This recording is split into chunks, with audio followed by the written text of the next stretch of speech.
जय हिंद साथियों, आप सभी लोगों का आपके अपने YouTube channel unique classes with Sonu channel में तहे दिल से स्वागत है। आज की इस वीडियो में हम पढ़ेंगे अलंकार। तो अलंकार कक्षा 10 और कक्षा 12 दोनों के लिए है, तो अपने अपने सिलेबस के अनुसार पढ़ना है। आइए स्टार्ट करते हैं बिना देरी किए हुए। अलंकार की परिभाषा। काव्य की शोभा बढ़ाने वाले तथ्यों को अलंकार कहते हैं। तो अलंकार किसे कहते हैं? काव्य की शोभा बढ़ाने वाले तथ्यों को अलंकार कहते हैं। अलंकार कितने प्रकार के होते हैं? अलंकार दो प्रकार के होते हैं, शब्द अलंकार और अर्थालंकार। शब्द अलंकार के अंतर्गत तीन अलंकार हमें पढ़ने हैं, अनुप्रास अलंकार, यमक अलंकार, श्लेष अलंकार।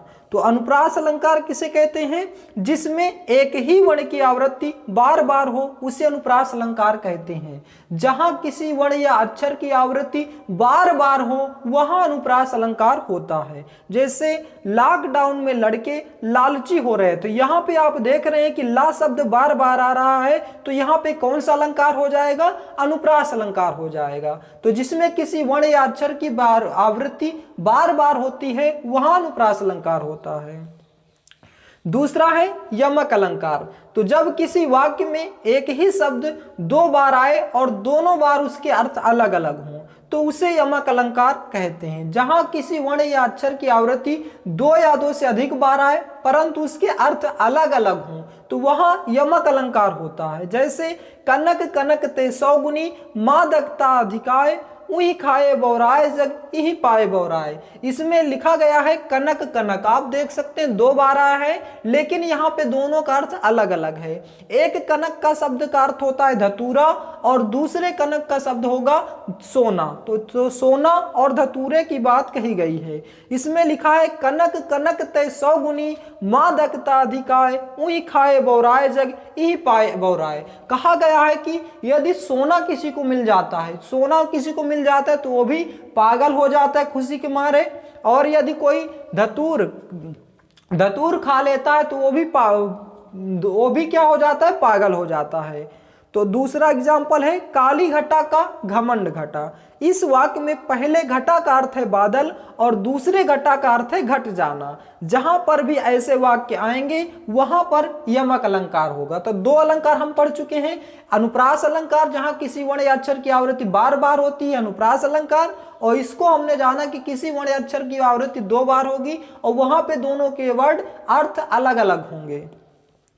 तीसरा है हमारा श्लेष अलंकार। श्लेष अलंकार क्या है? जब शब्द एक ही बार आए लेकिन उसके अर्थ अलग अलग निकाले जाएं तो उसे श्लेष अलंकार कहते हैं। मतलब किसी वर्ण या अक्षर की आवृत्ति सिर्फ एक बार हो और उसके अर्थ अलग अलग तरीके से निकाले जा रहे हों तो वहां पे श्लेष अलंकार होगा। जैसे जहां गांठ तहां रस नाही यह जानत सब कोई। मतलब जहां गांठ होती है वहां कोई रस नहीं होता। इस वाक्य में दो अर्थ निकल रहे हैं।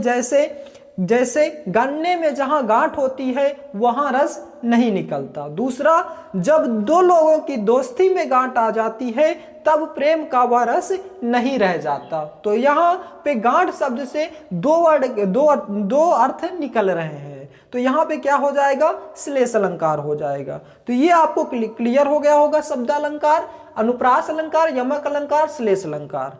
नेक्स्ट है तीसरा हमारा, दूसरा है अर्थालंकार। अर्थालंकार, अर्थ अलंकार का अर्थ होता है अर्थ के जरिए अलंकार की पहचान करना। तो अर्थालंकार में चार भेद हमको पढ़ने हैं। कौन कौन से? उपमा अलंकार, रूपक अलंकार, उत्प्रेक्षा अलंकार, अतिशयोक्ति अलंकार। यहाँ पे आप ध्यान दीजिएगा, कक्षा 10 वालों के जो सिलेबस में वही पढ़िएगा, पूरा आपको नहीं पढ़ना। ये 10 और 12 दोनों को देख के बनाया जा रहा है, तो आप अपने सिलेबस के अकॉर्डिंग पढ़ेंगे। तो अलंकार के चार शब्द, अर्थालंकार के चार भेद पढ़ेंगे, उपमा अलंकार, रूपक अलंकार, उत्प्रेक्षा अलंकार, अतिशयोक्ति अलंकार। उपमा अलंकार। उपमा अलंकार किसे कहते हैं? जहां किसी एक वस्तु की किसी दूसरी वस्तु से गुणधर्म और स्वरूप के कारण समानता या तुलना की जाती है वहां उपमा अलंकार होता है। तो जहां किसी एक वस्तु की किसी दूसरे वस्तु के साथ गुण धर्म और स्वरूप के कारण समानता या तुलना की जाती है वहां उपमा अलंकार होता है। जैसे पीपर पात सरिस मंडोला। इसमें राजा दशरथ का मन पीपर के पत्ते के समान यानी पीपल के पत्ते की तरह डोल रहा है। तो ऐसे में आप क्या कहेंगे? यमक उपमा अलंकार कहेंगे। पीपर पात सरिस मन डोला, राजा का जो मन है वो पीपर के पत्ते के समान डोल रहा है। स्पष्टीकरण, उपमेय मन है और उपमान क्या है, यहाँ पे पीपर पात है, वाचक शब्द है सरिस और साधारण धर्म है डोला।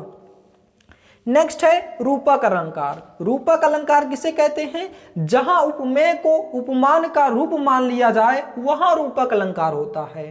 तो जहां उपमेय को उपमान का रूप मान लिया जाए वहां रूपक अलंकार होता है। जैसे मुख चंद्र तुम्हारा देख सके मन सागर मेरा लहराता। तो यहाँ पे श्री कृष्ण कह रहे हैं राधिका से कि हे राधिका, मुख चंद्र तुम्हारा देख सके, तुम्हारा जो चंद्रमा के समान मुख है उसे देख करके मन सागर मेरा लहराता, मेरा जो मन है वो सागर के समान लहरा रहा है।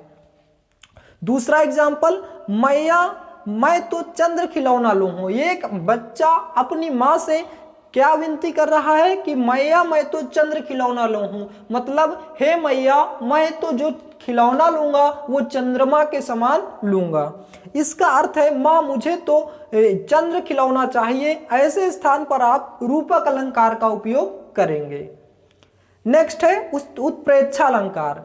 जहां उपमेय में उपमान की होने की संभावना या कल्पना की जाती है वहां उत्प्रेक्षा अलंकार होता है।